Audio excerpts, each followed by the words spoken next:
Доцна синоќа Зоран Заев во СДСМ направи чистка каква не се памети. Со една одлука промените се 6 подпредседатели на партијата, како и председателката на жените Цветанка Ласкова. Како граѓаните ги толкуваат овие промени? Тоа е добро што е направил, само требаше од главата, а не од опашката. Он почна прво од опашката треба од главата да почне да прави реконструкција. Он почнава од најниското. Кратко речено, не се разбирам таа политика. Джоа превара. Не е партијата, треба да мене у владата. Владата е битно, не е тоа е партијска работа, до нас не ни тиште граѓаните. По мое, Заев до сега добро работи. А сега што ги правя вие ротации, добро е по мое. Овие промени на партиско ниво ќе бидат следени и во владата, зашто Заев најавува промени и на неколку министри. Ќе бидат повеќе министри, бројката не ја кажувам, имајќи во предвид дека досега се променети 6 министри, култура, правда, образование и тројца без ресор. Јас сум блиску до вкупната бројка од 1/3, што значи, прв пат јавноста отвара дебатата, ќе одиме со избор на влада. Затоа што ако сменам само двајца или повеќе од двајца, готово ги исполнуваме лимитот на најмалку 1/3, за да има реконструкција на влада. Иако смени е известно дека ќе има, клучното прашање во оваа ситуација е дали целиот овој маневар или чистка е доволна за враќање на изгубената доверба. Така е, па и треба да има. Некој старо на идеја, па за идеја. Кога ќе дојде друг малце, друго ќе работи. Да, има ефект. Ако се направи, ако не се направи, нема ефект. Он мене партијски лидери, што нема фајда, нема луѓето, граѓаните немаат фајда од тоа. Треба да се менат јадите на владата, што немат ефект, не пожале, ништо не се пожале. Тоа е работа. Дали со ова ви е вратила вашата доверба кон владата ако смени неколку министри? За сега не. За сега не.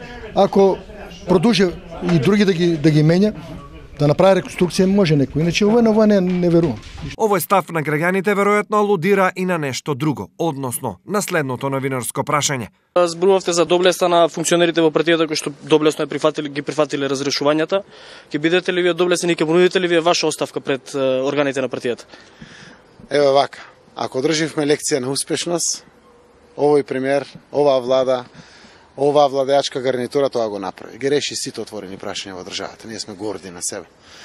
Да кажам, не ми паѓа на памет Зоран Заев да исчекори не така чекори. Јас сум доблесен, јас сум релаксиран човек во многу прашања, гледате како разговарам. За се, овие успеси се само мотивација да се реорганизираме, да бидеме уште поуспешни. Оставка од Заев во моментов е малку очекувана реакција зашто изборите се близу за ВМРО ДПМН, а сосема доволно за СДСМ голем дел од граѓанската доверба да се врати. За потсетување, парламентарните избори во редовна постапка се на 15 декември идната година. Во меѓувреме, на смените во СДСМ со партиско соопштение реагира и од Штипскиот огранок на ВМРО ДПМН. Очигледно СДСМ заборави дека партијата и државата се две различни работи. Лицемерието го препознаваме при минатонеделните смени во партиското раководство. Со тоа партијата докажа дека не е заинтересирана за подобрување на животот на граѓаните. Разрешувањето на партиските функционери нема да донесе развој на инфраструктурата, нови инвестиции и подобрување на условите во образованието и здравството.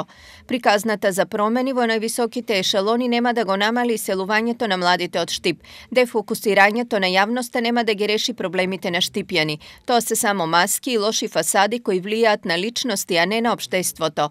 Лошите кадровски политики во локалната и државната власт се уште остануваат на своите позиции, а граѓаните предолг период се жртви на несмасноста на СДСМ во практикувањето на власта. Стои во реакцијата од ВМРО ДПМН. Контрареакција стигна и од градоначалникот Благој Бочварски. СДСМ е голема државотворна партија, која ја води државата напред секогаш кога практикува власт. Затоа најважно од се е дека СДСМ мора да победува уште посилно. Слабостите кои се јавуваат да ги отклонуваме, предностите да ги надградуваме.